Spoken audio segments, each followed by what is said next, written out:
Hello दोस्तों, नमस्कार। उस दिन वीडियो यहीं पर हमने रोक दिया था। यह वीडियो कुछ टेक्निकल प्रॉब्लम की वजह से बाधित हो रही थी, इसलिए पूरा कंप्लीट नहीं हो पाया। अब आगे के वीडियो में हम यहाँ से स्टार्ट करते हैं। उससे पहले आप सभी लोगों को बता देते हैं कि हम लोगों के पास अब एक माइक आ गया है, जिसको माइक्रोफोन बोलते हैं। अब इसी से ऑडियो क्वालिटी भी अच्छी हो जाएगी और आप सभी लोगों को जो वीडियो में खिट-खिट की आवाज़ आती थी वो भी बंद हो जाएगी। चलिए अब नेक्स्ट क्वेश्चन से इस वीडियो में शुरुआत करते हैं। आइए क्वेश्चन को देखते हैं।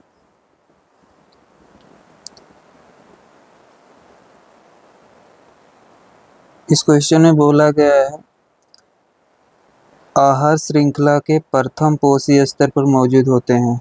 ऑप्शंस दिया गया है, स्वपोषी, प्राथमिक उपभोक्ता, तृतीयक उपभोक्ता, उपरोक्त में से एक से अधिक, उपरोक्त में से कोई नहीं।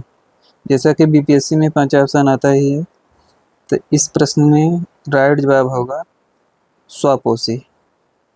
आहार श्रृंखला प्रथम पोषी स्तर पूछा गया है इसमें, तो प्रथम पोषी स्तर में मान लीजिए जैसे कोई पौधा हुआ या पेड़ हुआ छोटे मोटे, तो इसको कोई खाएगा। जब मान लीजिए बकरी खा रही है बकरी, तो ये प्रथम पोषी स्तर में ही आएगा। जो पौधा हमारा ये फर्स्ट स्टेज में आता है। चलिए नेक्स्ट क्वेश्चन देखते हैं।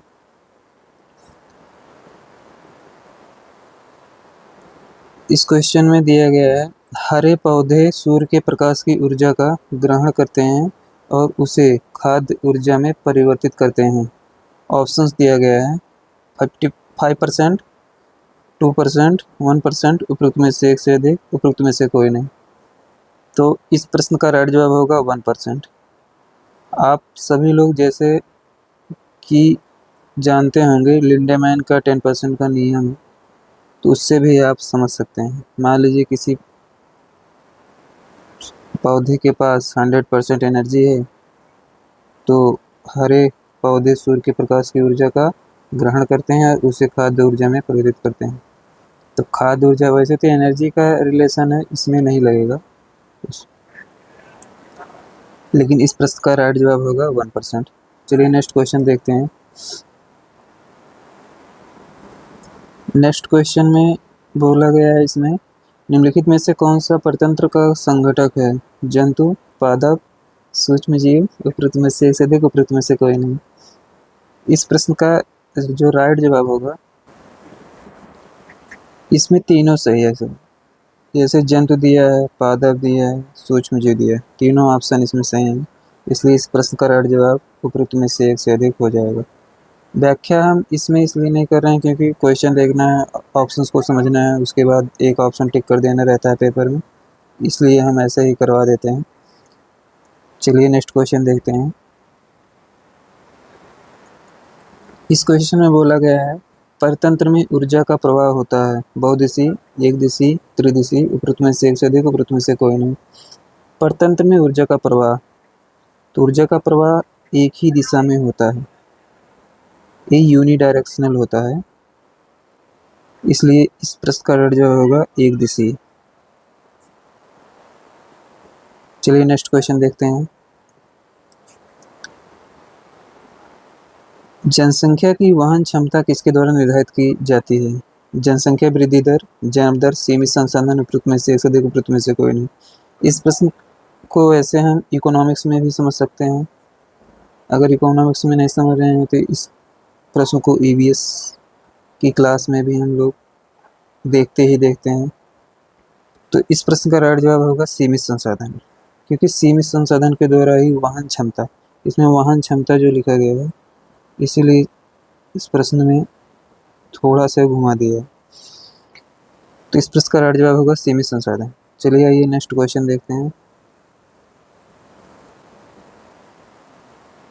मेथेमोग्लोबिनीमिया निम्नलिखित में से किससे दूषित पानी पीने के कारण होता है? ऑप्शंस दिया गया है इसमें, नाइट्रेट, कैडमियम, फास्फेट, उपरोक्त में से एक से अधिक, उपरोक्त में से कोई नहीं। 5 ऑप्शन है। इस प्रश्न का राइट जवाब होगा नाइट्रेट। नाइट्रेट होगा। और इस मीथेनोग्लोबिनीमिया को ब्लू बेबी सिंड्रोम भी बोलते हैं। कहीं कहीं पर हमको ब्लू बेबी सिंड्रोम भी मिलता है, ब्लू बेबी सिंड्रोम, ये भी लिख के आएगा, तो भी हम नाइट्रेट को ही टिक करना रहता है इसमें। चलिए नेक्स्ट क्वेश्चन देखते हैं। निम्नलिखित में से कौन सा पारिस्थितिकी तंत्र में गैसीय जैव भू रासायनिक चक्र नहीं है? तो गैसीय पूछा है इसमें, तो इस प्रश्न का राइट जवाब होगा, पहले ऑप्शंस देख लेते हैं। फास्फोरस चक्र पहला दिया गया है, ऑक्सीजन चक्र दूसरा है, नाइट्रोजन चक्र तीसरा है, उपरोक्त में से एक से अधिक चौथा है, उपरोक्त में से कोई नहीं, पांचवा ऑप्शन दिया गया है। तो इस प्रश्न का राइट जवाब होगा फास्फोरस चक्र। फास्फोरस चक्र और गैसीय जैव भू रासायनिक चक्र इसमें नहीं भी पूछा है, नहीं को विशेष ध्यान देंगे, नहीं तो 99% गलत होने के चांस रहते हैं इसमें। ये मैं बार बार बताता हूँ जब भी आता है नहीं वाला ऑप्शन। तो गैसीय नहीं पूछा इसमें, तो फास्फोरस चक्र गैसीय नहीं है। जैसा कि फास्फोरस जानते होंगे ये गैसीय अवस्था में नहीं मिलता है, उससे भी आप इसको कनेक्ट कर सकते हैं। तो ऑक्सीजन चक्र ये तो गैसीय होता ही है, नहीं पूछा है तो एक इसमें गलत हो जाएगा। नाइट्रोजन चक्र इसमें भी गैसीय होता है, तो इस प्रश्न का राइट जवाब ऑप्शन 1 होगा। चलिए नेक्स्ट क्वेश्चन देखते हैं। आइए इस प्रश्न को पहले पढ़ते हैं। प्रत्येक कोशीय स्तर पर गैर अपघटनीय रसायनों के लगातार रासायनिक संचय की प्रक्रिया को के रूप में जाना जाता है। तो जैविक आवर्धन, रूपात्मक आवर्धन, तापजनक आवर्धन, अपवर्तक में से अधिक, अपवर्तक में से कोई नहीं। इस प्रश्न का राइट जवाब होगा जैविक आवर्धन। जैविक आवर्धन रासायनिक संचय की प्रक्रिया इसमें पूछा गया है, ये इसका प्रश्न का की पॉइंट है। चलिए नेक्स्ट क्वेश्चन देखते हैं।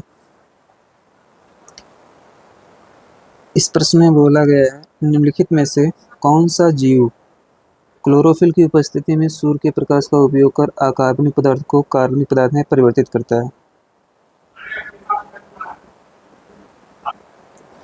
इसमें ऑप्शंस दिए गए हैं स्वपोषी, कुछ जीवाणु, जंतु, उपरोक्त में से एक से अधिक, उपरोक्त में से कोई नहीं।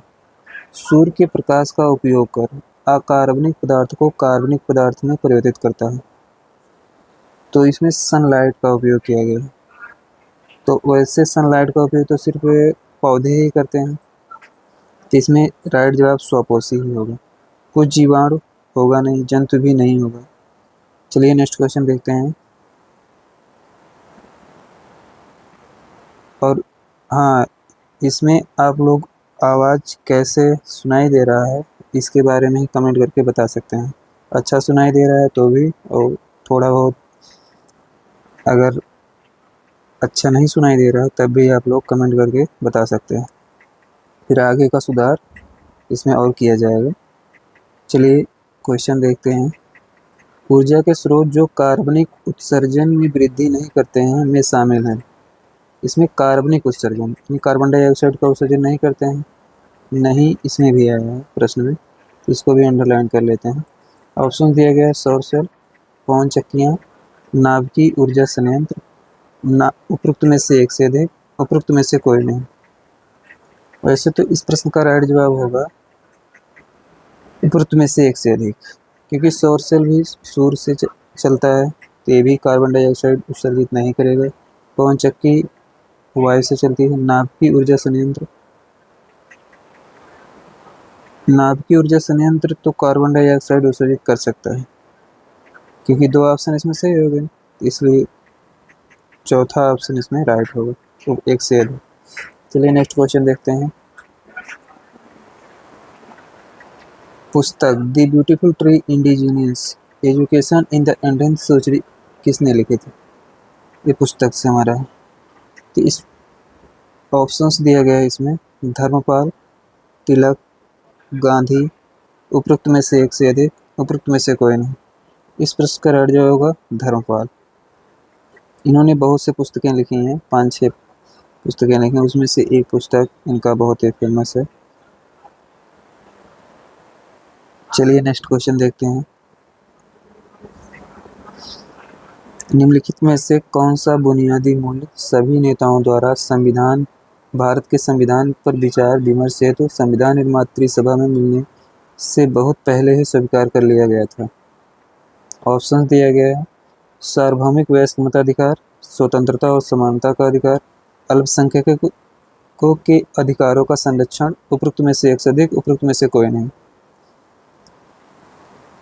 इस प्रश्न का राइट जवाब तीनों इसमें सही है, क्योंकि संविधान पर विचार विमर्श हेतु संविधान निर्मात्री सभा के मिलने से बहुत पहले ही स्वीकार कर लिया गया था। तो अल्पसंख्यक के अधिकारों का संरक्षण ये सही है। इसमें स्वतंत्रता और समानता का अधिकार दिया है, ये भी सही है। सार्वभौमिक वयस्क मताधिकार दिया गया, ये भी सही है। चलिए नेक्स्ट क्वेश्चन देखते हैं। ये कोट वाला क्वेश्चन आ गया है, इसमें थोड़ा छोटा कर देते हैं इसमें, क्योंकि पूरा दिखाई नहीं दे रहा है। ऐसा आशा कर रहे हैं आप सभी लोग पूरा देख पा रहे होंगे। इसमें थोड़ा छोटा दिखेगा लेकिन अच्छा दिखेगा। चलिए देखते हैं।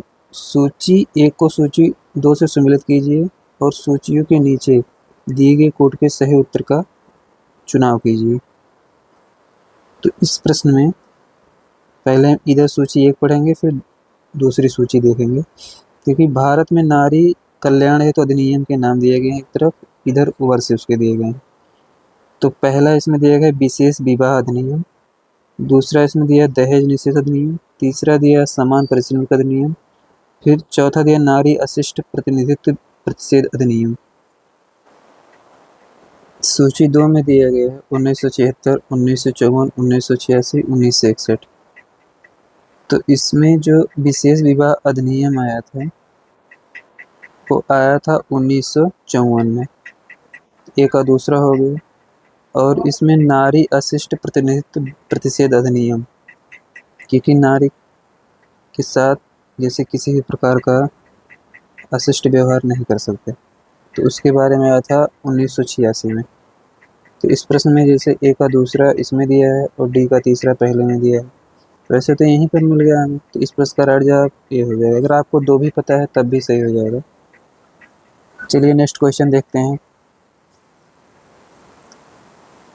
आज ये हमारा लास्ट क्वेश्चन होगा और कल से आप सभी को प्रॉपर वीडियो मिलेगा। चलिए इस क्वेश्चन को देखते हैं। सामाजिक तथा शैक्षणिक रूप से पिछड़े वर्गों के आरक्षण हेतु भारत सरकार के 13 अगस्त 1990 के आदेश की वैधता निम्नलिखित में से किस वर्ष निर्णित हुई थी? ये हमारा क्वेश्चन हो गया 13 अगस्त 1990। ये तिथि हमें ध्यान रखना है। ऑप्शंस दिया गया 1991, 1992, 1993, 1978, 1980। यहाँ थोड़ा मिसप्रिंट है इसमें 2 ऑप्शन होना चाहिए था यहाँ पर, इनमें से सभी,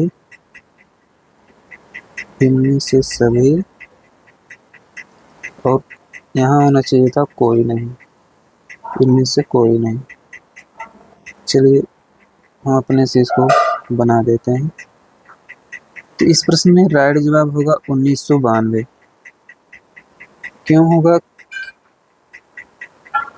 क्योंकि ओबीसी यानी पिछड़े वर्गों के आरक्षण है तो बहुत लंबी लड़ाई लड़ी गई थी, जिसमें कि 1990 में तो आया था ये सब, लेकिन फाइनल जो निर्णित वर्ष है वो 1992।